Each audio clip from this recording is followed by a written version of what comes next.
Hey, good day. It's Dan here. One of the things that I enjoy about working from home is that it gives me the ability to stop and do some reflection and do some thinking. And one of the things that I like to think about is why am I really here? And that was really my motivation for starting my own business and working from home to start with is that I feel that I'm here for a purpose, and that purpose is to motivate and inspire others to move into living their purpose as well. That maybe the old industrial model that we've all been following isn't working anymore, and it's time for a change. And so I made a change for myself, and I've made it my mission to help others make that change if they feel that pull as well. And so one of the things, I came across a fable, an audio. I heard a guy give a presentation um, that really struck a chord with me. And so today I want to share that little fable with you. It's not a true story. It's not a religious tale. It's just a really good story with a great moral to it.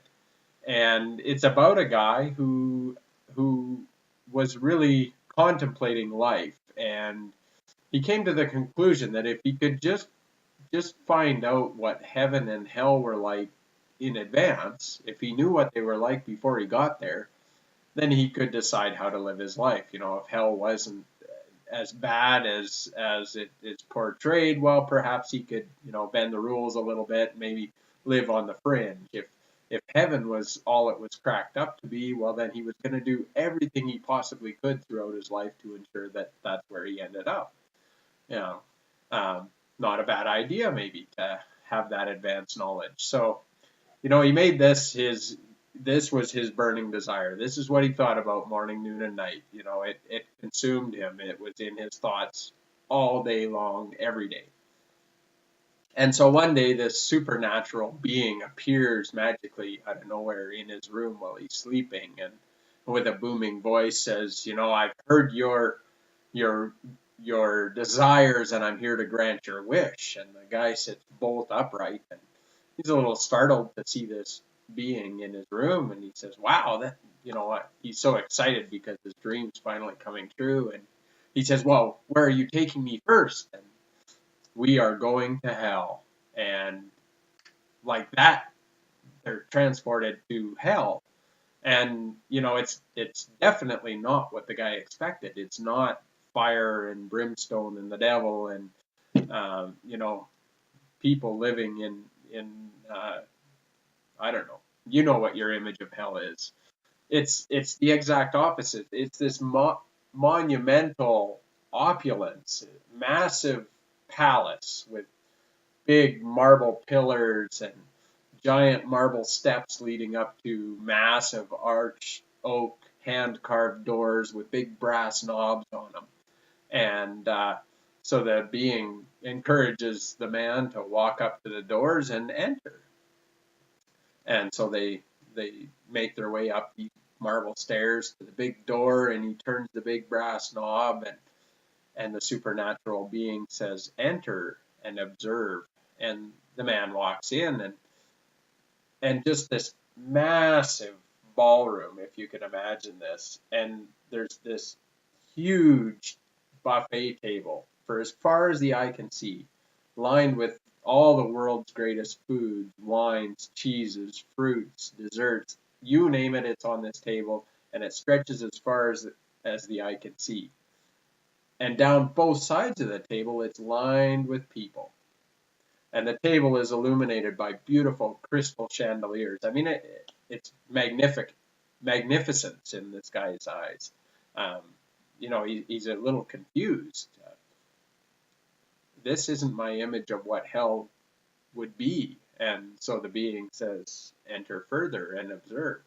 And so the guy starts to walk towards this giant banquet table, and as he gets a little closer, he's startled, and he turns and he runs back to the being and he says, "Get me out of here! Get me out of here! This is torture.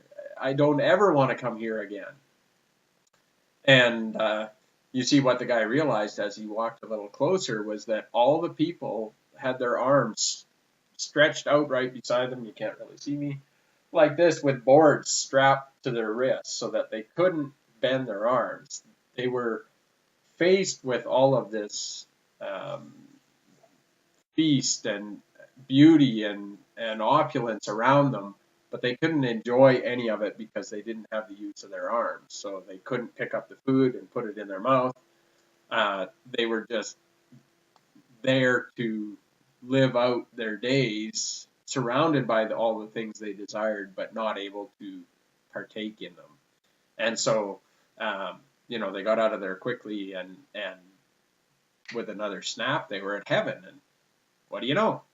It looks exactly the same magnificent palace with the big marble columns and the marble stairs and the big arched oak doors, the beautiful polished brass knob. And again, they walk up to the doors, they turn the knob, they walk in, and it's the same inside as well. The giant banquet table, the finest foods, wines, cheeses, meats, fruit, desserts, all of that. And the same people. And again, the supernatural being says, enter and observe. And so the man walks in, and he notices something different about the energy in the room right away, is that these people are happy, they're jovial, they're joking, they're laughing. Life is good for these people. And he starts to walk a little closer, and again he turns and he runs back to the being and he says, "Get me out of here! I don't understand. These people are in purgatory as well. Their arms are shackled. Why are they so happy though?" And the being says, I'm not here to provide answers for you. That's for you to determine. But I encourage you to go and get that answer for yourself. So the man decides, okay, I need to get to the bottom of this. Why are these people happy if they're destined to the same fate as the people in hell? And so he turns and he approaches a lady near the table and he says, "Help me understand. I see you're here in front of all this abundance and everything you could desire is in this grand palace. It seems like heaven, and yet your hands are shackled. You can't even pick up some of this fine food in front of you and feed yourself." And the lady that he's speaking to gets a bit of a twinkle in her eye, and she says, "Oh, see, my son, you don't understand. What we understood while we were living on earth is that life was about helping your fellow man. And so here in heaven, we can't pick up the food and feed ourselves, but we can pick up the food and feed those around us.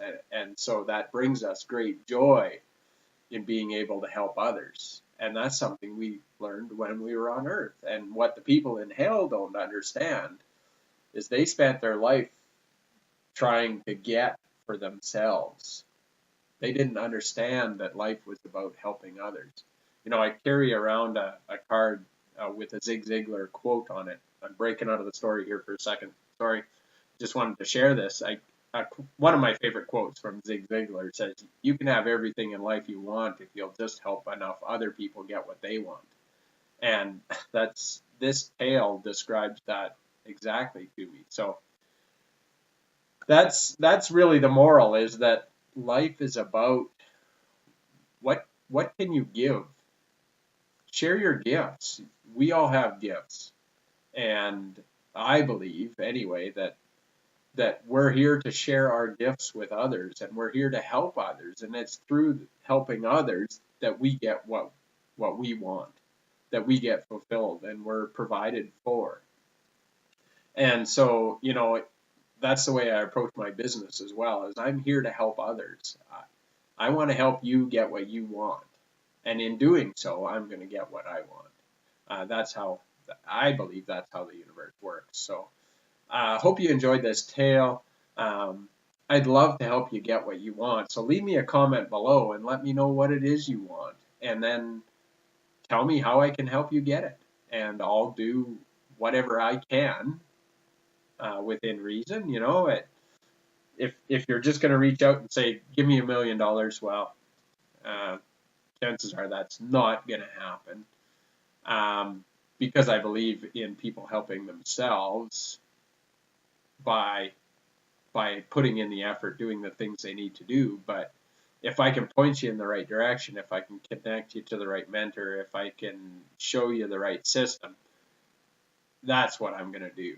And if there's something I can do to help you along the way, that I'm here for that. So that's my tale for today. I hope you enjoyed it. I look forward to talking to you again soon, and we'll leave it at that. Make it a great day. Talk to you later. Bye for now.